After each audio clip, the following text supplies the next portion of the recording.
എല്ലാ കൂട്ടുകാർക്കും ടാലൻറ്റ് ഹണ്ടിലേക്ക് സ്വാഗതം. ഇന്ന് 5ാം ക്ലാസ്സിലെ കൈറ്റ് വിക്ടേഴ്സിൽ ഹിന്ദിയും കേരള പാഠാവലിയും ഉണ്ടായിരുന്നു. കേരള പാഠാവലിയുടെ വർക്ക്ഷീറ്റിൻ്റെ വീഡിയോ അപ്ലോഡ് ചെയ്തിട്ടുണ്ട്. കാണാത്തവരുണ്ടെങ്കിൽ കാണാൻ മറക്കരുത്. ഇന്നത്തെ വീഡിയോയിൽ നമ്മൾ ഹിന്ദി വർക്ക്ഷീറ്റാണ് നോക്കാൻ പോകുന്നത്. അപ്പോൾ നമ്മുടെ പുതിയ പാഠത്തിലേക്ക് കടന്നു അല്ലേ, 2ാമത്തെ യൂണിറ്റിലേക്ക് കടന്നു. ആ യൂണിറ്റുമായി ബന്ധപ്പെട്ട വീഡിയോ നമ്മൾ ഇതിനു മുമ്പ് അപ്ലോഡ് ചെയ്തിട്ടുണ്ടായിരുന്നു. കാണാത്തവരുണ്ടെങ്കിൽ അത് കാണാൻ മറക്കരുത്. അതിൻ്റെ ലിങ്ക് താഴെ ഡിസ്ക്രിപ്ഷൻ ബോക്സിൽ കൊടുക്കാം. ഇന്ന് നമുക്ക് തന്നിട്ടുള്ളത് 3 പ്രവർത്തനങ്ങളാണ്. ഈ 3 പ്രവർത്തനങ്ങളും ഈ വീഡിയോയിൽ ഉൾപ്പെടുത്തിയിട്ടുണ്ട്. ആദ്യത്തെ പ്രവർത്തനം ഇതാണ്. ബ്രാക്കറ്റിൽ കുറച്ച് വെഹിക്കിൾസ്, അതായത് വാഹനങ്ങളുടെ പേരുകൾ കൊടുത്തിട്ടുണ്ട്. നമ്മളത് ഇങ്ങനെ പട്ടികപ്പെടുത്തണം. എങ്ങനെയാണ് നമ്മൾ പട്ടികപ്പെടുത്തേണ്ടത്? സടക്ക് പർ, റെയിൽ പർ, ആകാശ് മീ, പാനി മീ. റോട്ടിലൂടെ സഞ്ചരിക്കുന്ന വാഹനങ്ങൾ നമ്മൾ സടക് പർ എന്ന കോളത്തിൽ എഴുതണം. റെയിലിൽ കൂടെ പോകുന്ന വാഹനങ്ങൾ നമ്മൾ റെയിൽ പർ എന്ന കോളത്തിൽ എഴുതണം. ആകാശത്തിൽ സഞ്ചരിക്കുന്ന വാഹനങ്ങൾ നമ്മൾ ആകാശമേ എന്ന കോളത്തിൽ എഴുതണം.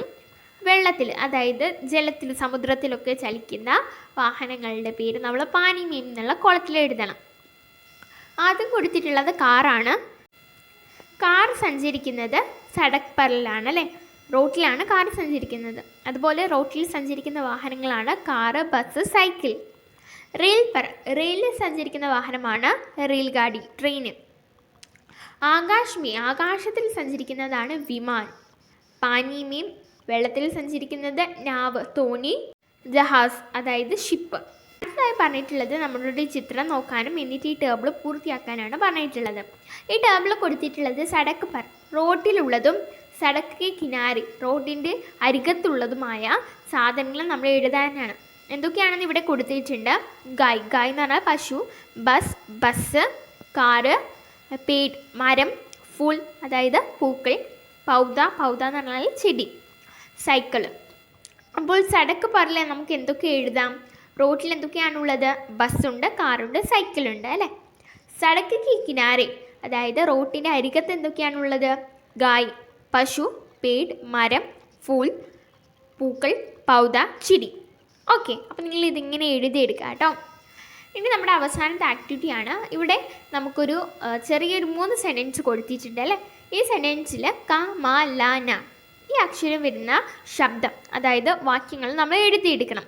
വേർഡ്സ് നമ്മൾ എഴുതണം. കല ഔർ കമല ദോസ്ത് ഹേ. കലയും കമലയും ദോസ്താണ്, അതായത് ഫ്രണ്ട്സാണ്. कमला कलम से पाठ लिखते हैं.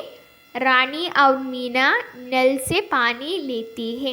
ഇതാണ് ഇവിടെ കൊടുത്തിട്ടുള്ളത്. നമ്മളോട് പറഞ്ഞിട്ടുള്ളത് ക, മ, ല, ന ഈ അക്ഷരം വരുന്ന വേർഡ്സ് എഴുതാനാണ്. ക എന്ന അക്ഷരം വരുന്ന വേർഡ്സാണ് കല, കമല, കലം. മ എന്ന അക്ഷരം വരുന്ന വേർഡ്സാണ് മീന, കമല, കലം. ല എന്ന അക്ഷരം വരുന്ന വേർഡ്സാണ്, ശബ്ദങ്ങളാണ് കല, കമല, കലം, ലിക്തി, നൽ, ലേത്തി.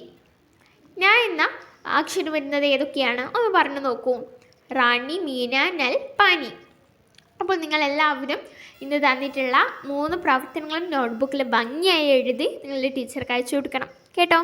അപ്പോൾ ഇതുമായി ബന്ധപ്പെട്ട വീഡിയോ കാണാൻ മറക്കേണ്ട. അപ്പോൾ നിങ്ങൾക്ക് കുറച്ചും കൂടി പാഠം നന്നായി മനസ്സിലാകും. അപ്പോൾ നിങ്ങളെല്ലാവരും നമ്മുടെ ചാനൽ സബ്സ്ക്രൈബ് ചെയ്യുക, ലൈക്ക് ചെയ്യുക, മറ്റുള്ള കൂട്ടുകാർക്ക് ഈ വീഡിയോ ഷെയർ ചെയ്ത് കൊടുക്കുക. ഇനി നമുക്ക് ഹായ് പറയാനുള്ള നമ്മുടെ എല്ലാ പ്രിയപ്പെട്ട കൂട്ടുകാരോടും നമുക്ക് ഹായ് പറയാം. ആയിഷ പാത്തുവിന് ഒരു ബിഗ് ഹായ്. മനാഫിന് ഒരു ബിഗ് ഹായ്. നദീറയ്ക്ക് ഒരു ബിഗ് ഹായ്.